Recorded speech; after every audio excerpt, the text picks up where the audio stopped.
ভিডিওতে চলে যাচ্ছে। আমি এতক্ষণ পরমাণু নিয়ে কথা বলেছি, এবার আমি আয়ন নিয়ে কথা বলবো।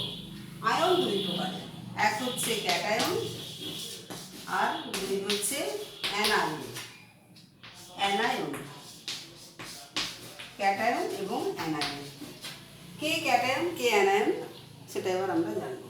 তার মানে ক্যাটায়ন হচ্ছে, আয়ন হচ্ছে ধনাত্মক আর ঋণাত্মক দুটো আধান আর কি আছে, তোমরা দেখেছো।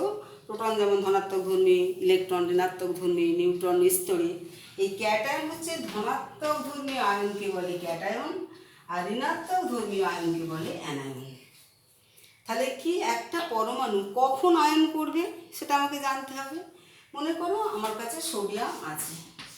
সোডিয়াম আমি কি জেনেছি না, তার প্রোটন সংখ্যা 11, মানে ইলেকট্রন সংখ্যা 11। ইলেকট্রনগুলো আছে কিভাবে, 2, 8, 1 এইভাবে সজ্জিত হয়ে আছে। আচ্ছা, এই 2, 8টা কার? 2, 8টা দেখো 10 যার, 10 হচ্ছে নিয়ন, সে হচ্ছে তার ইলেকট্রন বিন্যাস হচ্ছে 2 আর 8, তাই তো 2, 8। তাহলে সোডিয়াম সবসময় চারিদিকে, আমি বলেছি কি এই মৌলগুলো চায় তার কাছে পিঠে নিষ্ক্রিয় মৌল গঠন করতে চায়। কেন করতে চায়? নিষ্ক্রিয় মৌলগুলো যেহেতু চট করে যৌগ তৈরি করে না, কিন্তু উল্টো হয়ে যায়।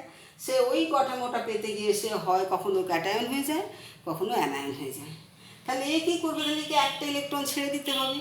তাহলে একটা ইলেকট্রন ছেড়ে দিল সোডিয়াম, ইলেকট্রন মাইনাস করে দিল, তাহলে সে কী হবে এবার আমায় জানতে হবে। আচ্ছা, এখানে 11টা মানে কি না, 11টা প্রোটন আছে, তাই তো। এখানে 11টা প্রোটন মানে +11 ধরে নিলাম, কারণ প্রোটন হচ্ছে ধনাত্মক ধর্মী। আর এখানে 11টাই ইলেকট্রন আছে, -11। তাহলে হয়ে গেল কি, কেটে গিয়ে হয়ে গেল 0। তাই তো পরমাণু বিস্তরিত, কেন্দ্রে যতগুলো প্রোটন থাকে বাইরে ততগুলো ইলেকট্রন থাকে। তাই পরমাণু হচ্ছে, যেহেতু এ ধনাত্মক ধর্মী এ ঋণাত্মক ধর্মী, তাই 0। এইবার যখন ও একটা ইলেকট্রন ছেড়ে দিয়েছে, প্রোটন কিন্তু কিচ্ছু করা যাবে না। প্রোটন চেঞ্জ হলে মৌলটাই চেঞ্জ হয়ে যাবে, সেটা মোটেই সম্ভব নয়। মোটেই সহজভাবে তো সম্ভব নয়, আদৌ সম্ভব হওয়া খুব কঠিন আর কি। তাহলে এই যে সোডিয়াম যখন একটা ইলেকট্রন ছেড়ে দিল, তার ইলেকট্রন কটা হয়ে গেল? 2 আর 8। প্রোটন কিন্তু 10টাই আছে, 11টাই আছে, কিন্তু একটা ইলেকট্রনও এ ছিল 2 আর 1। তাহলে সে একটা ছেড়ে দিয়েছে, কি হয়ে গেছে না 2 আর 8 হয়ে গেছে। তাহলে এর প্রোটন সংখ্যা কত? 11, +11। আর ইলেকট্রন সংখ্যা কত?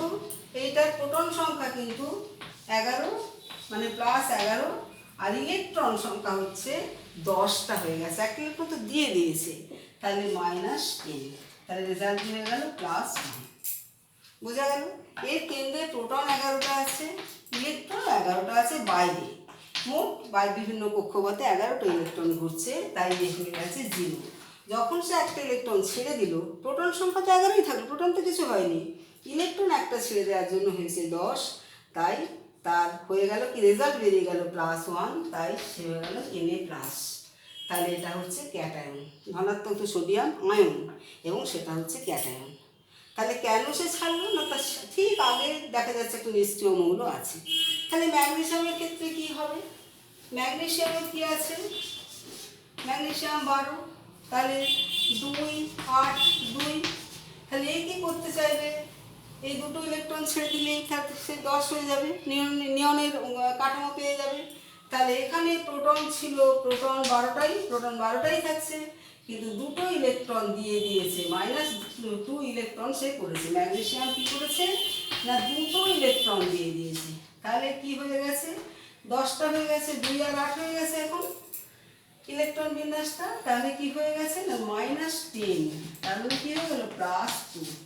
তাহলে ম্যাগনেসিয়াম দুটো ইলেকট্রন ছেড়ে দিলে হবে কি, ম্যাগনেসিয়াম +2। একটা ইলেকট্রন থাকলে ছাড়লে +1, দুটো ইলেকট্রন ছাড়লে +2, তিনটে ছাড়লে +3, এইভাবে হবে। বোঝা গেছে? তাহলে এরা কি করলো না, এরা কি ছিল, শেষ পক্ষে দুটো ইলেকট্রন আছে, এ তো ধাতু।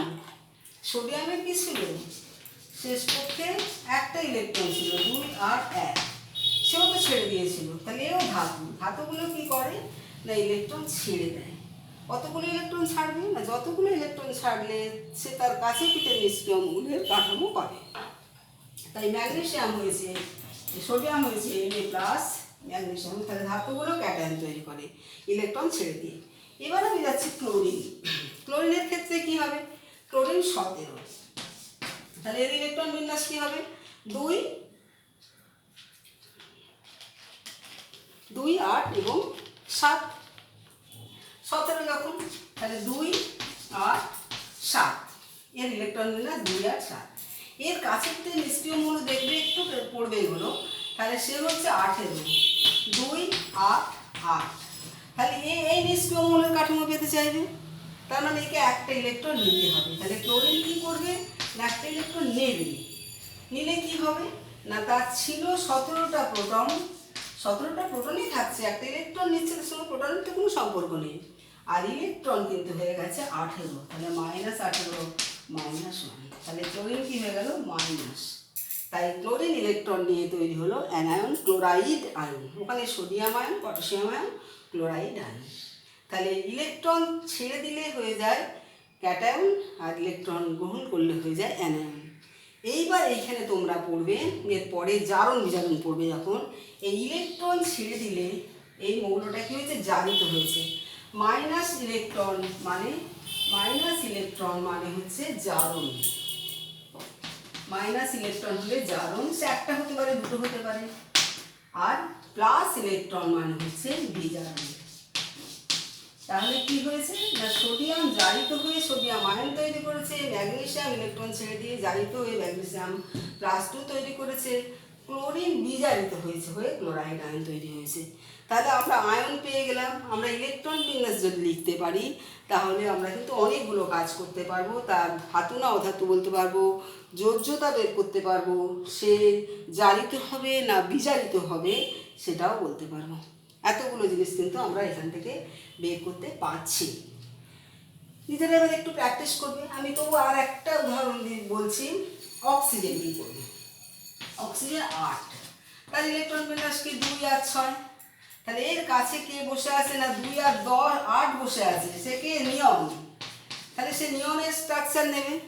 তাহলে এ কী করবে দুটো ইলেকট্রন নিতে হবে তাই অক্সিজেন দুটো ইলেকট্রন নিয়ে কী করবে অক্সাইড 2 মাইনাস এবং অক্সিজেন নিজেই বিজারিত হচ্ছে যে নিজে বিজারিত হয় সে অপরকে এ তো নিচ্ছে তাহলে যার কাছ থেকে নিচ্ছে তার কাছ থেকে ইলেকট্রন সরে যাচ্ছে সে জারিত হচ্ছে আর এই ইলেকট্রন নিয়ে বিজারিত হচ্ছে যে বিজারিত হচ্ছে সে অপরকে জারিত করছে যে জারিত হচ্ছে সে অপরকে বিজারিত করছে তাহলে এর কাছে একটা নিষ্ক্রিয় মৌল যেহেতু নিয়ন তাহলে নিয়নের স্ট্রাকচার পেতে গেলে দুটো ইলেকট্রন সে নেবে তাহলে এও করছে অক্সাইড আয়ন তৈরি করছে এরপর তোমাদের আরেকটা জিনিস পড়তে হবে আমি এবার কিন্তু পর্যায় সারণীতে এই জিনিসগুলো সমস্ত আছে আমি পর্যায় সারণীতে চলে গেছি পর্যায় সারণী থেকেই আমি বলছি কথাগুলো যে আয়নের ব্যাপারটা কীভাবে এসে গেছে পর্যায় সারণীতে আমি একটুখানি বলে একটু বাড়তি বলে দেবো এইবার হচ্ছে কি এই ক্যাটায়ন যদি মনে করো সোডিয়াম একটা ইলেকট্রন ছেড়ে দিয়ে সোডিয়াম আয়ন হয়েছে ক্যাটায়ন তৈরি করেছে ক্লোরিন একটা ইলেকট্রন নিয়ে এ যেটা ছেড়ে দিয়েছে সেটা নিয়েছে এ ছেড়ে দিয়ে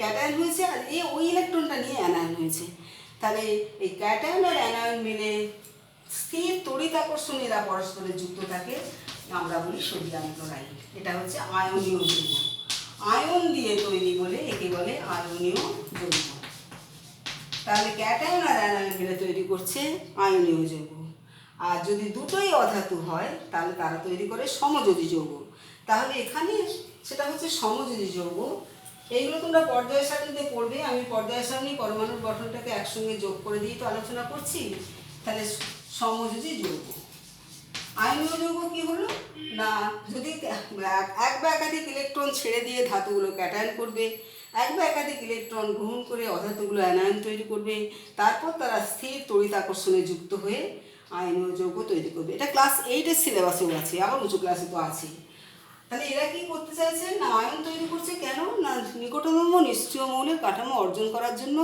মৌলগুলো কি করে কেউ ইলেকট্রন ছেড়ে দেয় কেউ ইলেকট্রন নেয় মুখ্যত ধাতুগুলো ইলেকট্রন ছেড়ে দেয় অধাতুগুলো ইলেকট্রন নেয় আর সমযোজী যৌগের ক্ষেত্রেও তাই হয় কি করে তারা না তারা এক বা একাধিককে ছেড়ে দিয়ে দেয় না এক বা একাধিক ইলেকট্রনকে তারা সমানভাবে ব্যবহার করে একটা জোড় তৈরি করে যেমন আমি যদি বলি ক্লোরিন তার ইলেকট্রন বিন্যাস কি 2 8 7 তাহলে কীভাবে আছে ইলেকট্রনগুলো শেষ কক্ষের ইলেকট্রনগুলোই কিন্তু রাসায়নিক বিক্রিয়ায় অংশগ্রহণ করে আমরা প্রথমেই বলেছিলাম পরমাণুতে ইলেকট্রনগুলো কী হচ্ছে রাসায়নিক বিক্রিয়ায় অংশগ্রহণ করে ইলেকট্রন প্রোটন নিউট্রন না ইলেকট্রন অংশগ্রহণ করে তাহলে শেষ কক্ষে 7টা ইলেকট্রনকে আমি কী করে লিখতে পারি 1 2 3 4 5 6 7টা ঠিক আছে আমি আর একটা ক্লোরিন নিলাম তাহলে কী হবে, বা আমি হাইড্রোজেন নিলাম, বা আচ্ছা ক্লোরিন দিয়ে দেখাই তোমাদের সুবিধা হবে। তাহলে এখানে একটা ক্লোরিন আছে 7টা, এখানে আমি আর একটা ক্লোরিন দিলাম, তারও 7টা আছে। এবার ওরা কি ঠিক করলো যে এই দুটো দিয়ে আমরা একটা জোড় তৈরি করবো। এর পরের ধাপটা হচ্ছে কি না, এই ক্লোরিনটা কি করলো, এই 6টাকে রেখে দিল নিজেদের কাছে, আর এখানে দিল, আর এটা আমি ক্রস দিয়ে দিচ্ছি, তাহলে তোমাদের বুঝতে সুবিধা হবে। এর ইলেকট্রনগুলো ক্রস করে দিলাম। তারপরে কি হলো, একটা ক্রস দিল, দিয়ে এর 1 2 3 4 5 6। তারপর কি করলো, ওরা এইটাকে দুজনেই সমানভাবে ব্যবহার করলো। ও বললো এটা আমার, ও বলছে আমার। তাহলে কি হয়ে গেল দেখো, এরগুলো গুনে দেখো 2 4 6 8, এরগুলো গুনে দেখো 2 4 6 8। তাহলে দুজনেই কিন্তু শেষ কক্ষে 8টা ইলেকট্রন করে ফেলেছে, মানে শেয়ার করে। তৈরি হলো কি না, দুটো ইলেকট্রন মানে একটা যোজক। তাহলে CN হয়ে গেল ক্লোরিন অণু। বোঝা গেছে? তাহলে এখানে কি হচ্ছে, সমান সংখ্যক ইলেকট্রন দুজনেই দিয়ে একটা ইলেকট্রন জোড়, এক বা একাধিক ইলেকট্রন জোড় তৈরি করছে, সেইটাকে ব্যবহার করে তারা ওই নিষ্ক্রিয় মৌলের কাঠামো অর্জন করছে।